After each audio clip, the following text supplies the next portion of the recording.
Are we ready to go? Okay. Well, good morning, everybody, and thank you for joining us. And welcome to all of you near and far to the New England Chapter Connects. My name is Rich Benevento. I'm the APWA New England Chapter National Delegate to the Council of Chapters and the co-chair of the New England Chapter Public Works Awareness Committee. We have a great program for you today and an opportunity to hear from all of our New England Chapter State DOTs on a very important topic, certainly a topic we deal with each year, but this year certainly presenting itself with a new challenge with COVID. Before we get started, I would like to thank a few folks. I'd like to thank Donna Shea and Regina Hackett and the Connecticut T2. They've done a great job helping the Public Works Awareness Committee organize and set up the New England Chapter Connects program. So, we want to thank them. And I'd also like to thank our sponsors. We couldn't do what we do without the generous support and the generosity of our sponsors.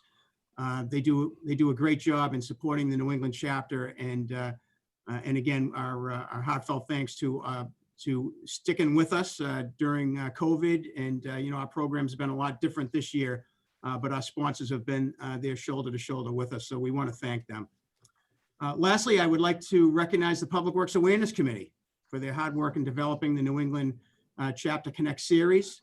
While the COVID environment has greatly affected our ability to network in person, the New England Chapter Connects is a great opportunity to stay connected. And as with today's program, be able to connect with our colleagues that we might not otherwise have regular access to meet with. So we have a great series of topics lined up every month throughout 2021. It's the fourth Thursday of the month. Same time, same channel. So we hope that you'll continue to tune in. And certainly if you have topics that you would like us to have as part of our New England Chapter Connects program, certainly let us know. Donna and Regina can get you my contact information, and we can see about getting those on our program. A quick plug for the Public Works Awareness Committee, our mission to promote the value and importance of public works in our communities and in our lives. And that goes really across all mediums. Events like our Fill a Public Works truck, where we were able to collect over 20,000 pounds of food and household provisions for needy families, Fallen Comrades program, and many other programs and events really to promote the value of public works in our communities. We'd like to invite you, any of you who are interested in joining the Public Works Awareness Committee. Again, Donna and Regina can get you our contact information. We'd love to have you participate on this committee, so please reach out. We have a lot to discuss this morning, so let's get right to it. I would like to introduce our moderator, Bob Moylan. Bob was with the City of Worcester, DPW, for 42 years, and in 1993 was appointed commissioner. He had 20 years of fun at the helm. Bob is no stranger to snow and ice. We used to enjoy watching Bob at the 6 o'clock news and at the 11 o'clock news, standing out there with the TV crews talking about how much snow we're going to get and what Worcester was going to do about it. Bob also serves on the Mass DOT Board of Directors, and he was our 2009 New England Chapter President. He's a strong advocate for public works, a great friend to the New England Chapter and to all of us. And with that, I would like to welcome Bob as our moderator. Good morning, Bob. Good morning, Rich. Thank you for that introduction. You read it perfectly, just as I wrote it for you. Terrific job. And good morning to everyone who is participating in this most important webinar, given where we are in the winter season, and with COVID upon us. This is a subject of great interest to, I know, all of us who have to work in a snow and winter as part of our professional duties. I will also note that the APWA reported this month also had an article on this very subject.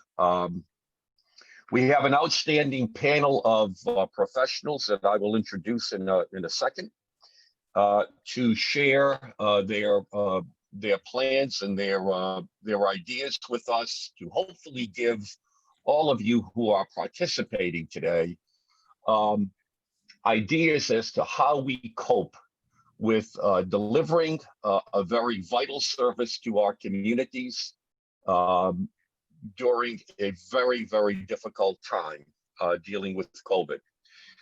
So our panelists include John DeCastro from Connecticut DOT. John is the maintenance manager of Connecticut Department of Transportation, overseeing highway storm room operations, special services, administrative oversight with staff maintenance in district offices, training, landscape and vegetative management, the DOT sign shop, and various administrative functions related to highway maintenance. John's team of 70 employees manages nearly 11,000 lane miles in Connecticut. Joe Foti, a fellow that I work with at Mass DOT and think very highly of, former DPW director in Chelsea. Joe is now the Deputy Administrator and Chief of Operations for Mass DOT Highway Division. Joe's team of 150 staff is directly engaged in winter maintenance, and he manages nearly 16,000 lane miles of road. David Rodrigue, New Hampshire DOT. Dave is Director of Operations at New Hampshire DOT with responsibilities for highway maintenance, bridge maintenance, turnpikes, traffic, mechanical services, transportation system management, and operations. Dave's team of 1,200 manages over 4,600 miles of road. Joe Bucci, PE, in our good state of Rhode Island. Joe was the State Highway Maintenance Operations Engineer for Rhode Island Department of Transportation, and his team of 300 full-time staff manages nearly 3,000 lane miles. And lastly, but not least, Todd Law, Vermont Agency of Transportation. Todd is the Maintenance Bureau Director for VTrans, and Todd's team of 452 full-time staff manages 6,500 lane miles. So with that, I think it gives you an idea of the qualifications of our panelists and their ability to impart some really good knowledge that will be helpful to you this coming season. Let's begin by asking the first question, and that is essentially, and I would throw it out to all the panelists, what will your agency be doing differently to manage winter storms during this COVID crisis? And I would open it up. Joe, I see you on the screen. I'm going to give you the first crack at answering it. I'm assuming you mean Joe Foti, but so I will. Yes, Joe Foti. So unlike other, snow seasons, we're doing a lot of different things that we've done in the past. I mean, our goal is to make sure that we continue to provide the service that we've been providing for a number of years, but that we also provide safety to our employees. And unlike most of the other states, 85% of our snow fighting equipment is contracted out as vendor. So we have to ensure that we provide safety for them as well. So some of the stuff that we've implemented, and it started at the, since this was the end of the snow season last year, we got some experience in it, in that districts 1 and 2 and part of 3 still was in snow and ice operations in late, mid to late March. But the most important thing we're doing is trying to ensure that we minimize the contact and interaction, personal interaction amongst staff and vendors as much as possible. We have approximately 150 depots that staff and contractors work out of. And a lot of the times in the past, it was paperwork handed back and forth. It was directions given verbally, face to face. It was providing them with materials and direction face to face. And we're trying to minimize that as much as possible. So it's It's, locking up the depot to ensure that no one goes in that doesn't need to be there, providing facilities such as porta potties on site that people can use without having to go into the building, giving direction to vendors and staff to ensure that they have all appropriate PPE. Again, any interaction as far as paperwork, direction, and all that is now done electronically.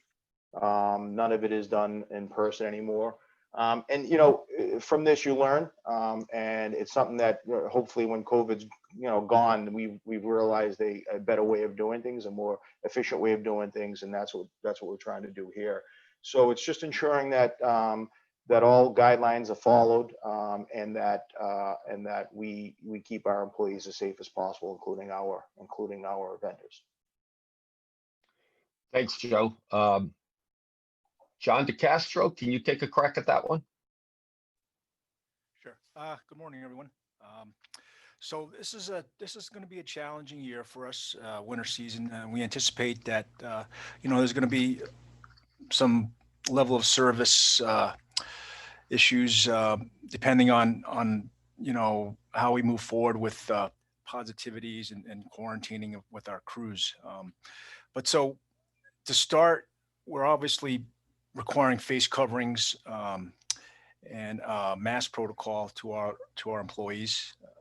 We're requiring a daily cleaning and sanitizing of our equipment and the facilities. We're also doing daily self-assessments or requirements for our employees. If they're not feeling good, don't come in. We're going to try to limit interactions as much as we can with the folks that are in the garages. We're doing sign-ins as well for folks that come into the facilities. So we're making sure we can do some contact tracing as best we can if there's a positive, someone's test positive. So we've already had a few minor events this season. We got off to a pretty good start. I mean, just a couple up in the northern hills. We got some snow up there already, so we're already engaged, and we're going to move forward here the best we can to keep our roads safe and keep our employees safe as well. Thanks. Thanks, John. Hey, Todd, how about you taking a crack at that also? Yeah, sounds good. So much like John, we're doing the same self-certification on any COVID symptoms, and temperatures higher than 104. If anybody has any symptoms, we're sending them home. We're also engaging a lot of volunteers outside our maintenance bureau to see who would be interested in potentially obtaining a CDL who doesn't have it now. And some of the other things that we're looking at are, can we hire contractors to potentially operate our equipment? So we're working on that one right now in case we have positive COVID exposures. So we're taking our protocols pretty seriously and sending employees home if they have any of the symptoms. Thanks, Todd. Hey, Joe Bucci, how about you? What's going on down there in Rhode Island? What are your plans? So I'm not going to reiterate a lot of the things that the other states are doing as far as the normal COVID safety protocol with the masks and all of that stuff. One of the new things that we are doing in Rhode Island is we've moved to an e-registration and sign-in process for all of our vendors. That's a new system for us. It's I'm not going to say it's not without growing pains for the vendors and for our internal staff, but we're working through that, and we hope to have that all ready before the first snowfall. I mean, we had one minor event, but we handled it all internally. We are also, if we can get priorities test status for our employees. We right now are going through a major surge in Rhode Island. We have, every day I'm getting calls for new contacts.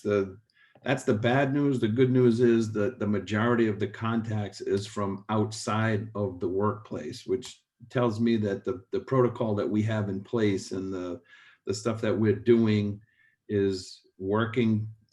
We sanitize our fleet every day at the end of every shift. We've got misters that the employees will sanitize the inside of their vehicles. It sits overnight. We plan to continue that right through the winter. We've put in a policy now where we're not allowing any vendors to come into our facilities during any time really.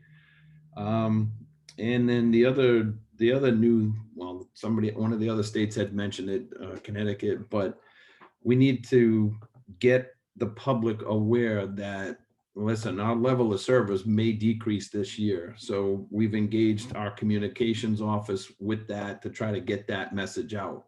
It's not, it won't be for lack of effort, but if we don't have people in trucks, then things are gonna fall off from what they're used to.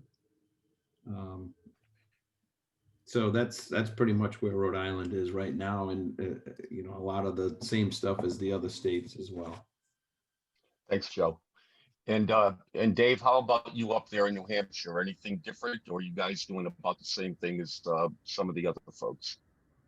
Good morning. We're doing a lot of the same things. The only things I would add is we are working with our state division of health, so that as we have rises in cases and we need that priority testing, we can work with them to make that happen.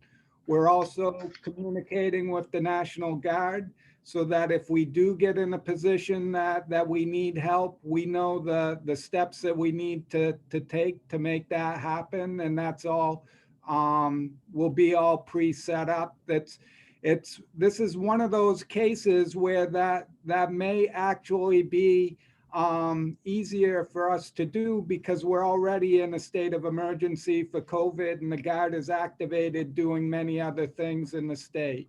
Not a huge source of help, but that could be a little source of help for us. And then the other thing that's so important is exactly what you all are doing here and creating a means of communicating together.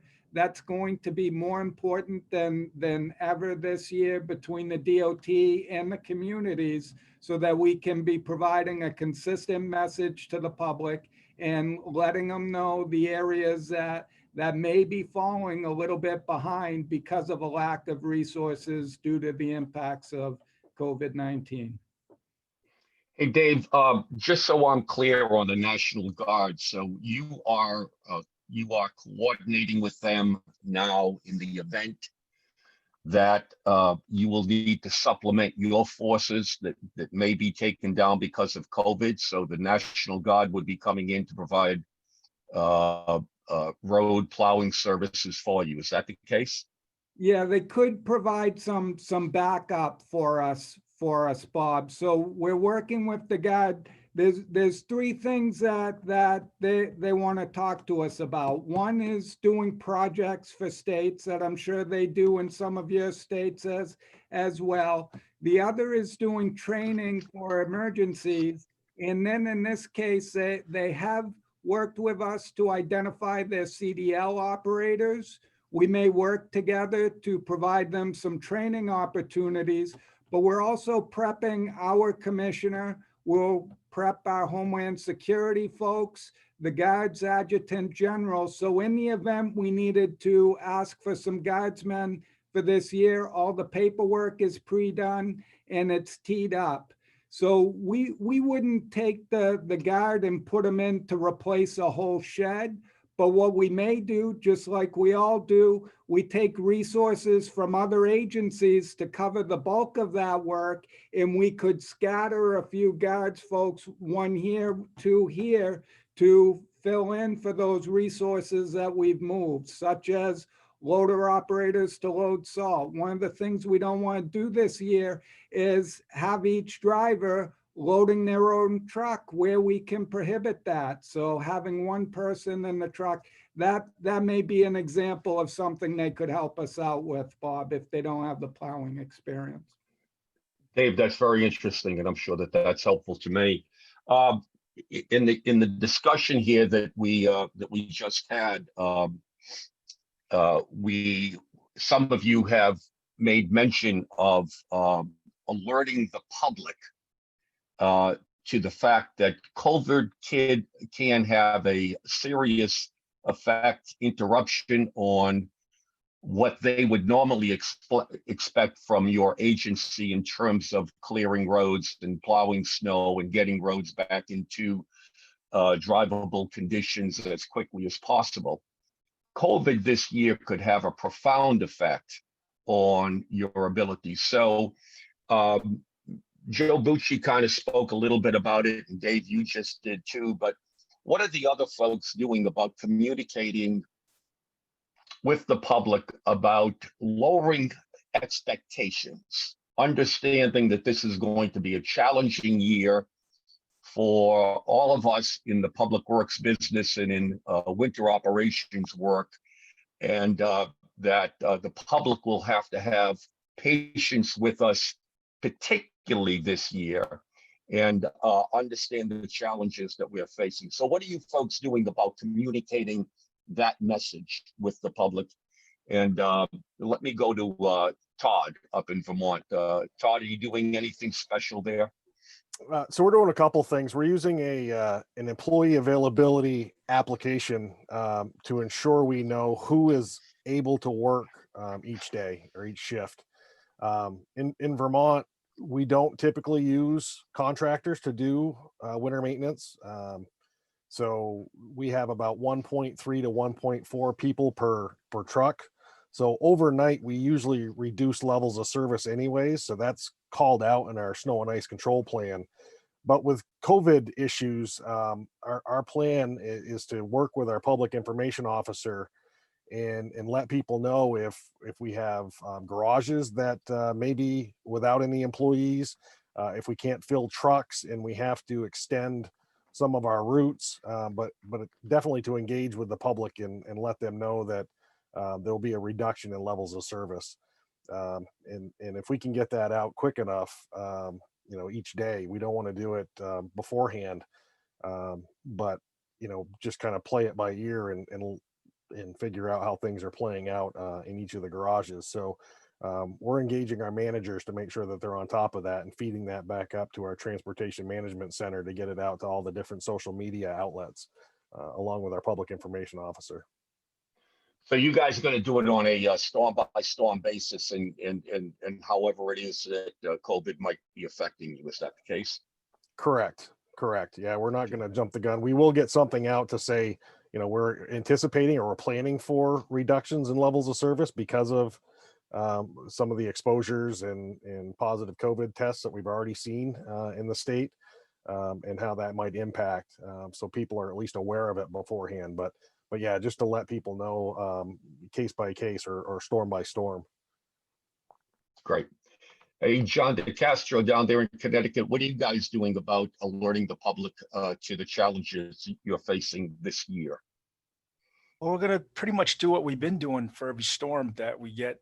We have a communications spokesman who comes to us prior to the storm event and asks us, what our plans are and how we're going to attack this particular storm event. So, and we'll know ahead of time, what our resources are and what our capabilities are, so he can put that message out and alert the motoring public that, the levels of service may be reduced, and various other things that we're going through with our operations.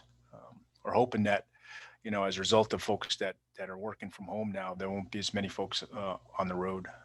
So that'll help us out. So again, kind of a storm by storm reaction, depending on where you are with staffing levels. That's correct. Is that the case? Yes. Yeah. Hey, Joe Fode, how about you guys? Anything in particular? Yeah, I mean, I'm sure like my colleagues, our goal is to ensure that we provide the same level of service as we had in the past. And unfortunately, that may not happen depending on circumstances that arise. But just like Todd, our goal, and John, David, our goal is to is to look at each storm. Like normally what we do is we look at each storm days before and start making preparations with our communications department to discuss how we're going to communicate to the public, how we're going to handle each storm, when we're going to start mobilizing. So I think we don't want to unnecessarily get people nervous way too far in advance. Like right now, saying, "Hey, expect lower service." We're going to look at it as the storms come up, see what we have for available staff and vendors, and if things look like there's going to be a problem, then we'll address it then via message boards and communications and 511. I think that's the way most people get our communications and information on what's going on the roads in Massachusetts. So I think we'll continue that and make sure that that we provide information as early as possible so people can make arrangements.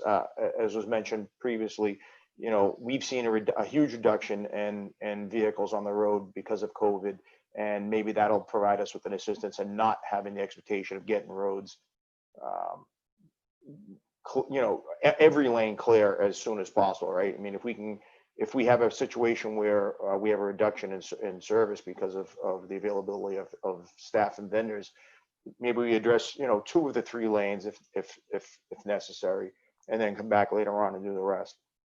But our goal is to hopefully provide the great service that we've been providing for the last, you know, 30 years.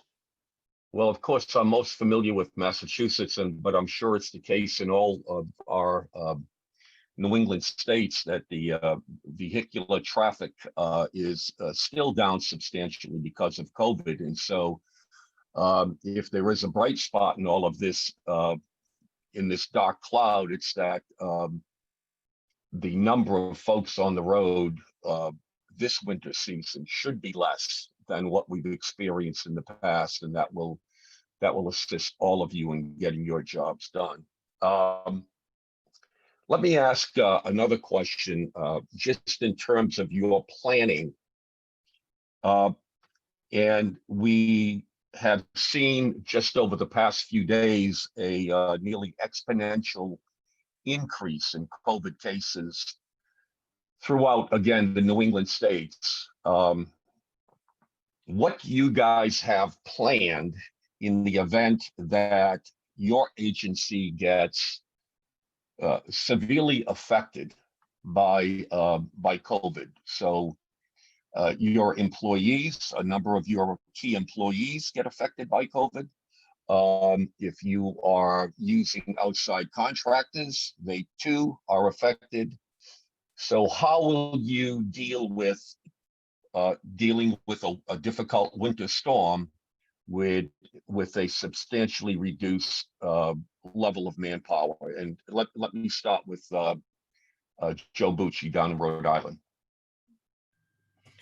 So yeah, that's something that we have had internal discussions about, and for us, we have basically 2 different union issues that we have to contend with too, and it's very territorial. But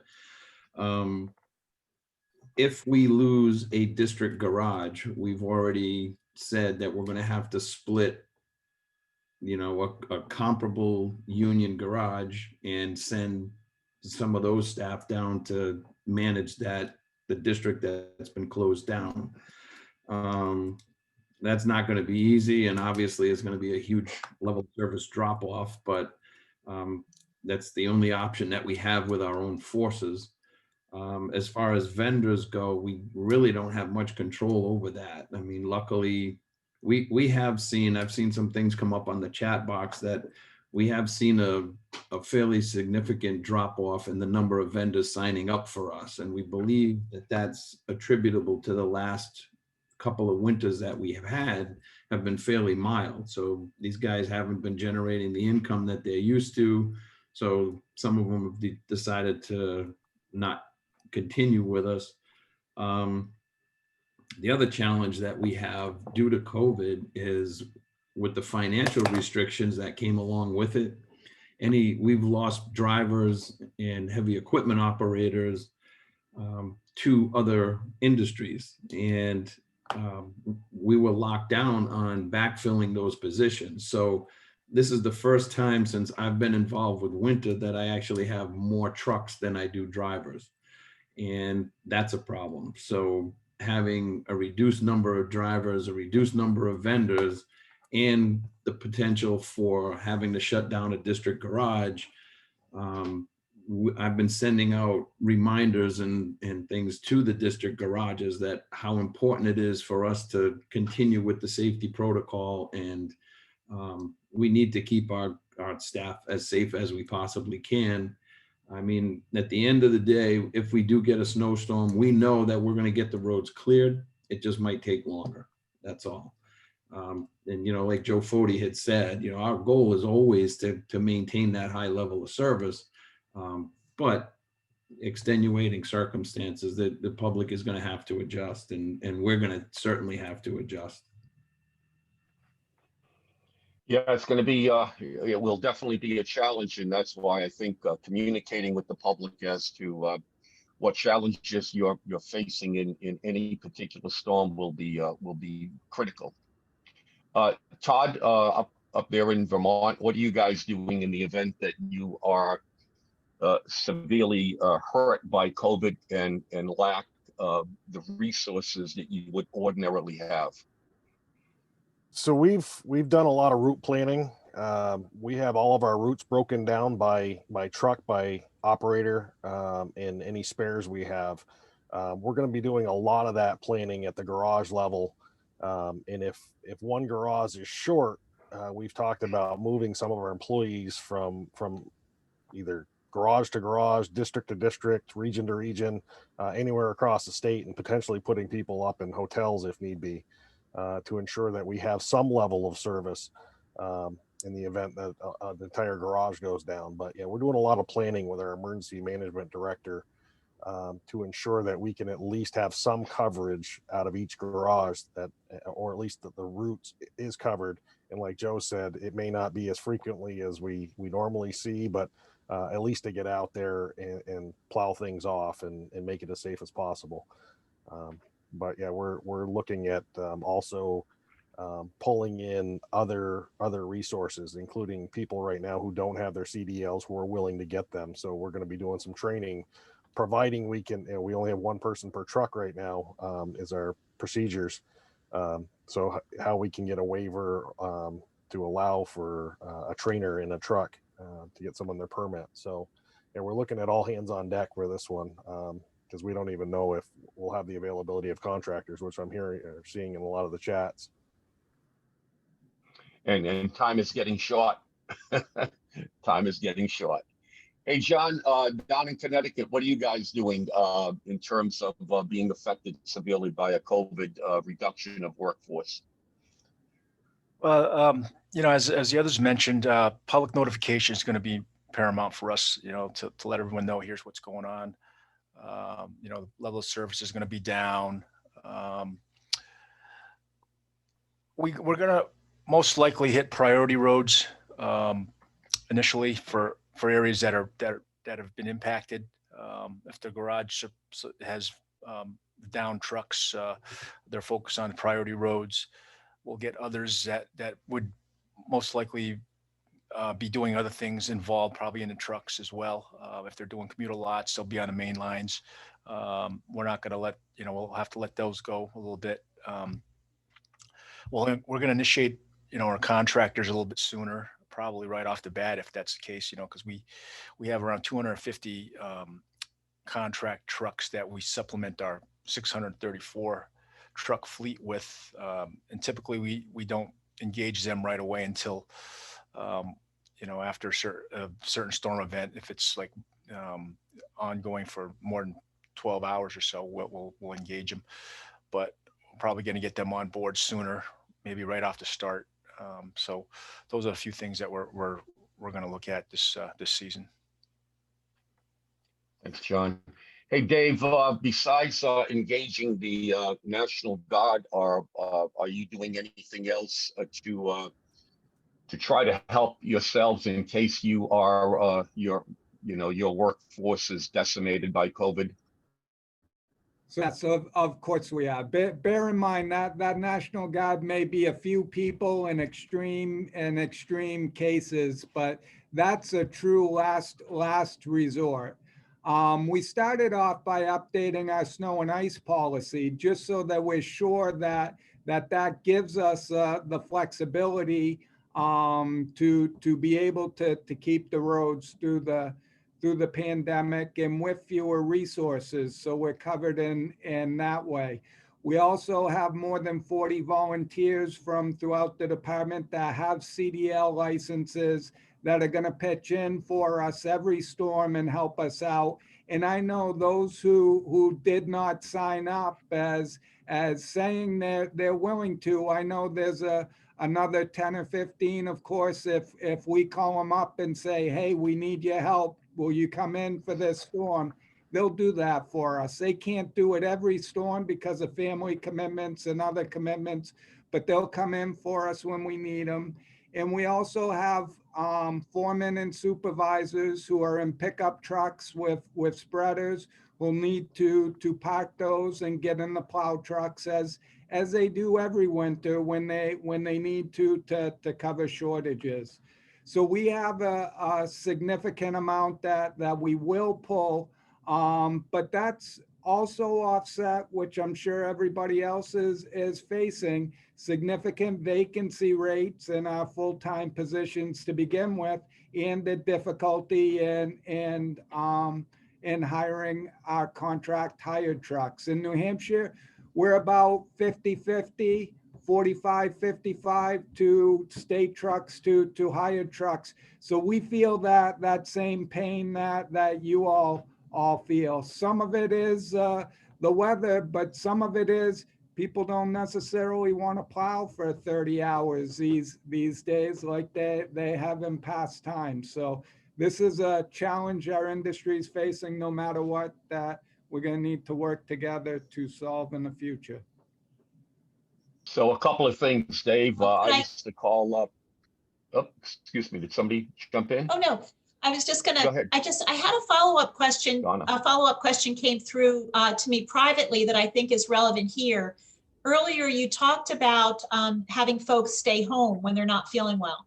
And one of the local agencies said, how are you paying them if they're sent home or they're staying home due to COVID? How is that working for you in terms of paying for these folks, paying their salaries? Any of the states have a particular policy, Joe? Yeah, so. Well, Go Oh, ahead, Joe. Go ahead. which Joe? Well, that's what I was going to say, which Joe, because I made that Joe mistake Bucci, earlier. yeah, but go you ahead. raised your hand, so So you're right next to me in the box.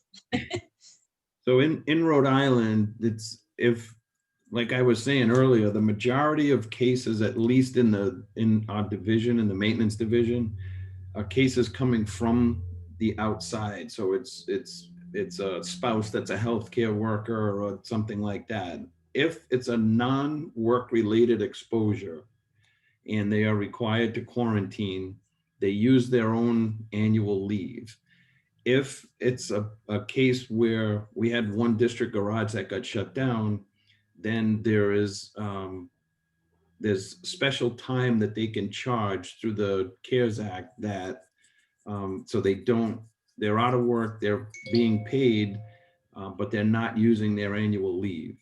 So if it's a work-related exposure, that's covered under a COVID-related special leave. And if it's outside of the work environment, then they charge their own annual leave. So they are compensated. The downside is if they're charging their own time, it's either using their sick time or vacation time, then they're not going to have it for other occasions down the road. Todd, you want to take a crack at that? Todd, you want to take a crack at that one? I apologize. I was answering a private message. Oh, Could that's you repeat okay. the question? It's just... Donna, can you repeat? Sure. So Todd, if you have folks that are either sent home or staying home due to COVID, how are you paying them? Is there a specific leave that they're using, or how are you addressing their salaries? So yes, we have COVID approved leave. And once they exhaust that, they can utilize their sick leave. And I don't know if there has been any discussion about extending COVID leave, especially for the critical employees that we have. We are in discussions right now. We have an employees association, the Vermont State Employees Association, our union, that's in discussions right now with our human resources about several different items that are in the union bargaining collective bargaining agreement, the contract, regarding snow season status. Because if people aren't available for snow season status, then they get docked their pay for that. And if we send people home for COVID related symptoms, will they still get their pay? So that's obviously weighing heavy on a lot of our maintenance workers' minds. But yes, we do have a COVID relief sick leave, so to speak, that's on top of their normal sick leave. You know, Bob, I just shared in the chat pod for folks, the Farmington Valley towns actually have worked with their health district, and there's certain policies about allowing drivers on quarantine to plow. So I just wanted, that actually came to me from Tom Roy in the town of Simsbury. So I'm sharing that just in case it's a resource. And the one other follow-up question that I had sent to me privately was, a lot of our local agencies are struggling with what to do with sleep accommodations, rest areas. How are the states dealing with providing opportunity for rest and those kind of things? That definitely seems to be a question I'm asked a lot. Hey, Dave, up in New Hampshire, can you take a crack at that one? Rest areas and what you guys might be doing? Yes. Food, refreshments, all of that. How are you guys going to deal with that? Sure. So from a rest break,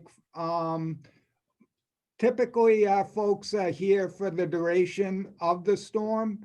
One more thing that we're going to need to do this year that will impact our number of available people is we will let people take their safety rest breaks at home. So for us, every 12 hours of work, you get a 2-hour safety rest break. Oftentimes the crews will be able to group those 2 hours into maybe 3 or 4 in the middle of the night, in where they typically would have grabbed a nap on a couch or in an easy boy chair, an old one in the shed. We'll let them go home and pay them for those safety rest breaks at home this year to get a little rest. When it comes to food, we're encouraging everybody to bring their own. In working with the Department of Health, and I think a lot of people see it in the gas stations and the stores, as long as people are using good hygiene, our position is that they can still have that crock pot that they've always had. Won't be everybody going into it, but we think that we can still do that safely with some guidelines that we've provided for our people. It's just, in a rural state, it's just not realistic to think on a Sunday night at midnight, you're gonna find a store open to get what you need. And most folks do pack their own and take care of themselves. And we're counting on people making good choices to do that this year as well. Dave, that's terrific, Dave. Hey, Joe Foti, how about you guys? What are you guys doing about rest areas and lunch and breaks and so forth? Yeah, I mean, I think we're not varying so much from what we've done before, other than trying to keep people out of the depots, and so they're 2-hour rest after a number of hours, and allowing them to go elsewhere as opposed to the depot, whether that's home or someplace else, and encourage them to bring their own food in so they don't congregate. A lot of times the guys will take their 2-hour break and a bunch of them will order something. We're trying to dissuade them from doing that And I mean, we have to give them their breaks, and we want to make sure that they're rested and safe. So we're looking at other options such as returning home and then coming back after their. But one of the things that the previous question you asked about, what do we do in the case that if depot gets infected or something like that? I mean, our issue is we rely a lot on contractors. As I said, we're about 86% vended equipment, but we haven't seen a large drop this year, which is fortunate for us as of yet. We're not in the season yet, so we don't know what's going to happen. But we've always tried to maintain extra at every depot and every location. We do have the ability to move them around. That's not an issue for us. But we've also, one of the things we started last year was we've also reached out for hiring seasonal CDL drivers to drive our equipment. We've been pretty aggressive about it this year, and we've started as of last week bringing people in, started trying to give them a practical test of our own just to see that they're capable of driving the equipment and have the ability, hopefully, to be able to put them to use as well. That's great, show. So how many folks do you think you're going to be able to pull in that would be driving your own equipment? Yeah, I mean, our hope is to get to around around 60 or so. We're at I think we're halfway there right now. We're starting to see a little more increase in people putting some applications in. So I mean, one of the things we're trying to do is fill the areas we know we need them, the districts we know we need them. So that's our first goal. After that, if we can offer them something, if we need someone someplace else and it's a little bit of a ride for them, offer them something to make that move if they could. I think the thing that's enticing for some of these people is they may be out of work and they're not providing the equipment, right? We're providing the equipment for them, so maybe that that may be beneficial for them as well. Yeah, Bob, I just had a question that for all the states about, if one of their district garages goes down, would they look to some of the municipalities to help them plow the state roads? If they were in good shape and their DOT garage went down, would they consider looking to the towns to help? John DeCastro, how do you feel about that? That's something we haven't thought about at this point right now. I don't know if that would be feasible for us. We like to try to do the best we can with what our resources are available, but that I would have to see how it works out if it ever came to that. That's a little bit of a reversal of what it typically is. Typically, the state is going into a community to assist perhaps a community that needs help. Exactly. As opposed to a city or town helping the state out. But again, these are strange times, so I understand almost anything and everything could be on the table. I mean, another thing is that, liability issues or that type of thing we'd have to discuss as well. So that could be a challenge with that. Hey, Rich, do you want to weigh in here on, just speaking briefly about the federal law that was passed a number of years ago that I know you know about mutual aid, and do you want to speak to that at all? Rich? Oh. Is Rich there? Which Rick, are you talking about? You. Chip Barrett? No, you. We spoke about this the other day, the mutual aid statute that was. That wasn't me. That wasn't. Oh yeah, me. you sent it out. You sent out a copy of it. The first responders. About the first responders. First responders. I'm sorry. First responders. HSPD 8 in 2003. President Bush identified first responders, and Public Works were part of that group. That's what we were talking about the other day, and it just it had to do with benefits and things like that. But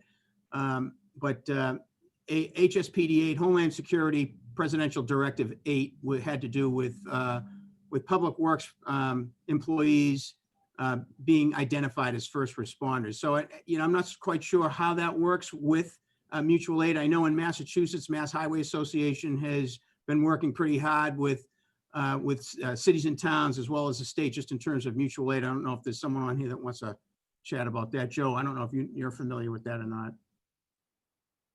Yeah, I mean, I'm familiar with it. Like Bob said earlier, typically it's the state helping the municipalities, which we're happy to do.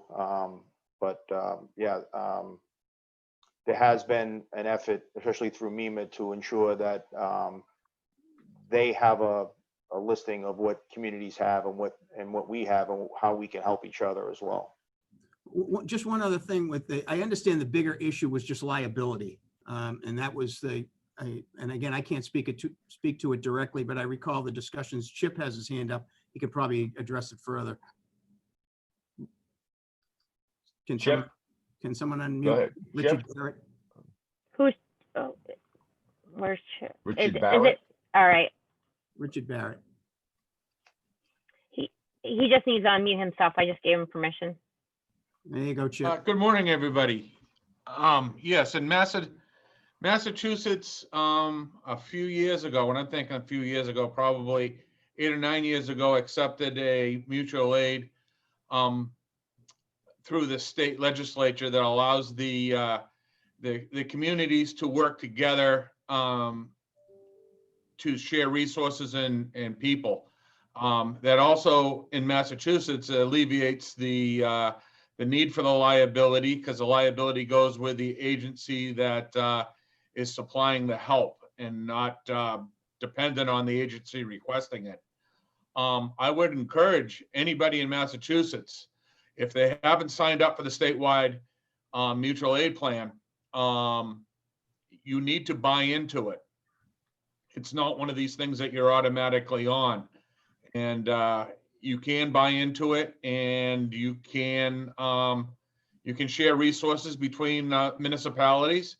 It goes as far as the language allows us to share municipal resources with our neighboring states, and it actually even goes up into the Maritimes of Canada. So there is in Massachusetts a municipal mutual aid program that can be used by each and every municipality. Thank you. Chip, thank you for that information. Donna, is there anything else coming in on the chat line that you want to ask? Yes, I would like to share a few suggestions people have offered in case they're helpful for some of the different things we've talked about today. One town mentioned that what they've done with their rest areas is they're actually utilizing some of the town buildings that are not being used right now. So they're trying to keep them this crew as separated as they can by tapping into some of the offices at the. I thought it was interesting. Someone said that they're actually going to let their folks bring in their own campers to sleep, and then they can cook in them as well. So they're keeping them separate. Someone else is actually working with a local hotel. Since they're set up for business travel, and they're not very busy right now. So they may have some opportunities to share places for rest and potentially food. The other suggestion that I think is very important for our local agencies is they suggest having a 1 hour phone conference with your sister towns around you, so that you can talk about how are you able to help each other and kind of set a plan in place now, instead of in the middle of a storm. You know the people that are kind of around you, but take the time to check in with them to see if instead of doing a shared service agreement or things like that, could you just have a handshake that they'll be there to help you if they're able? And I think those conversations are good to have now before the snow starts falling. So those kinds of things. And then someone else mentioned that they're actually bringing back some retired folks, are willing to come back and help them. And also some seasonal folks. You think about seasons in the summer, but they're bringing in some seasonal folk to try to boost up the levels of plow drivers they have. So, I mean, I think all these creative thoughts. I don't have any additional questions right now, but I certainly encourage our participants to jot something down if you'd like me to ask any of our. Donna, let me just say I'm retired, and there's no way I'm going back after 42 years. No, thank you. I had your But pencil anyway, in, just Bob. speaking of that, somebody did mention using the National Guard, and of course the panelists, as I would call them, are all young pups compared to me. But back in the blizzard of '78, we did in fact use the National Guard to help clear many of the roads, not only in the city of Worcester, where I was working at the time, but I wasn't commissioner, but throughout the state, National Guard was a resource.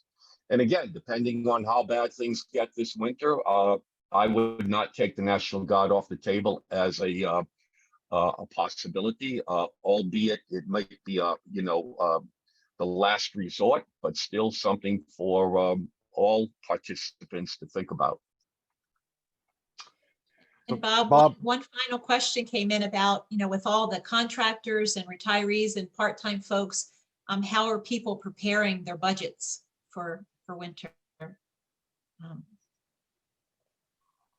Well, I would imagine that the budgets are prepared, given that we're in the middle of a budget year. But Yeah, right.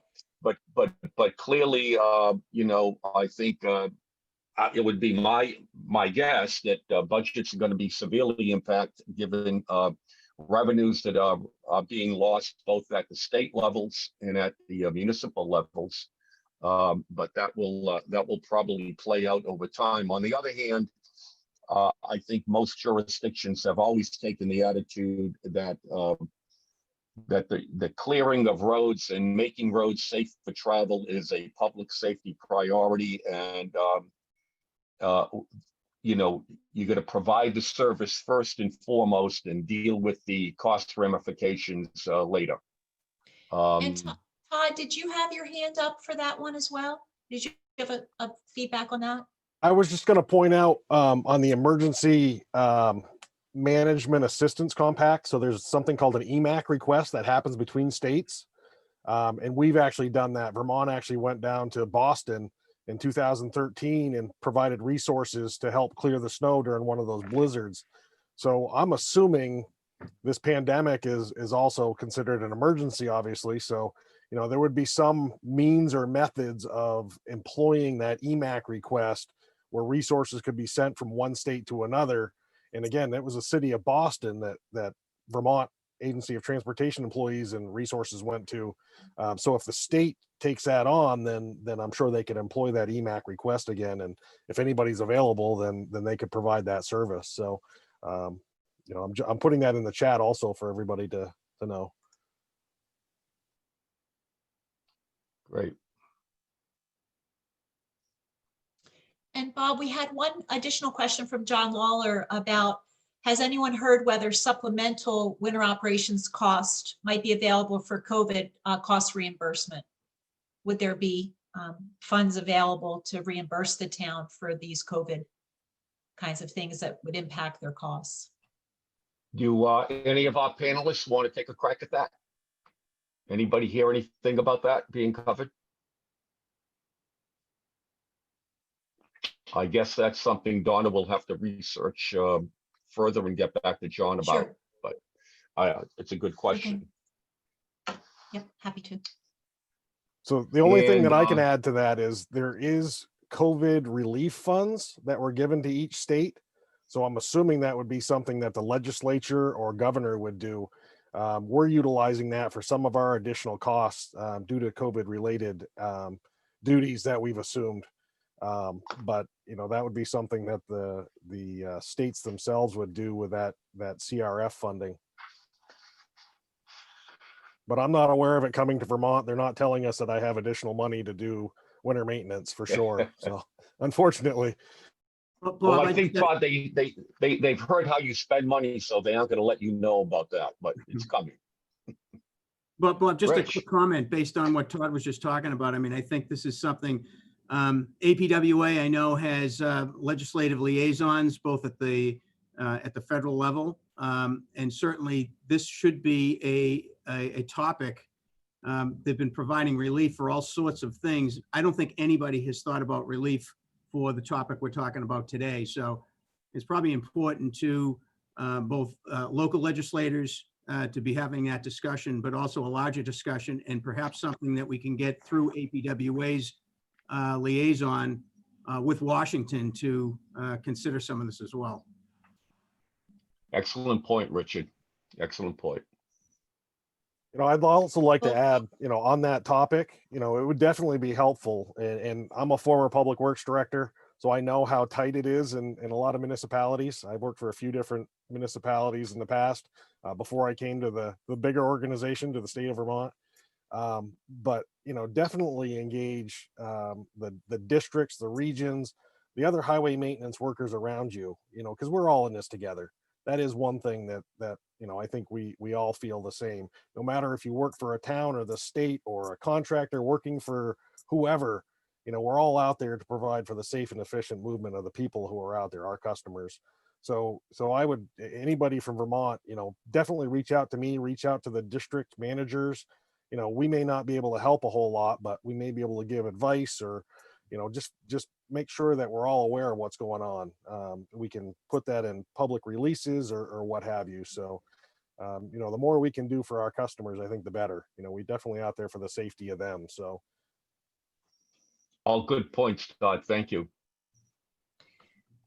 And I know, not Regina, did you- surprisingly, but we've actually gone a little over our time, so we want to make sure to be cognizant of folks' time today. Not surprising, this conversation could go on for many hours, I'm sure, but wonderful job, Bob, moderating. Thank you, Donna. You know what? Let me just plant a thought. Perhaps we do a lessons learned at the end of this season, and we could do another webinar on lessons learned. So something to think about. That's a great idea. Yeah, definitely. I mean, I'd be interested. I'm gonna be honest with Bob. I'd be interested in something even halfway through the season to see what's going on as an update, to see what's going, see how people have changed things. And I mean, I think the biggest thing for all of us is learning from other people as well, right? What are other people doing? And if doing this again and maybe, right after the Christmas or something like that, Joe Bucci may be doing something that I've never thought about. I doubt it, but he might be. But like I said, the thing is, having the ability to pick each other's brains. And I don't have a problem reaching out to any of my neighbors, but being able to get everybody together and sharing that as a whole, I think it'll be helpful. Joe, I think that's a great idea. Great. And just as an offer, this platform, the New England Chapter Connects, working with Connecticut T2, Joe would be happy to do that. It's a great idea, and this platform is available to do that. As I said, we have one of these events every month, fourth Thursday of the month, same time, same channel. But if we need to have another one or one that's sort of in between that calendar, we can certainly do that. It seems like it's an important topic. So we'd like to offer that to everybody. Absolutely. I'm right there with you on that. All right. Well, thank you so much. Bob, you want to close us out?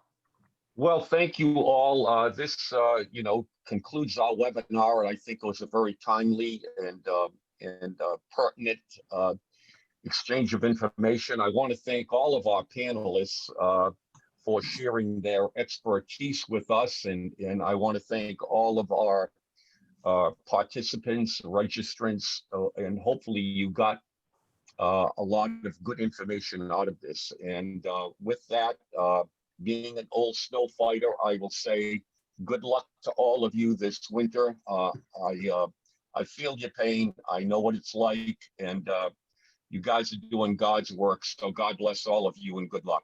Thank you all. Thank you.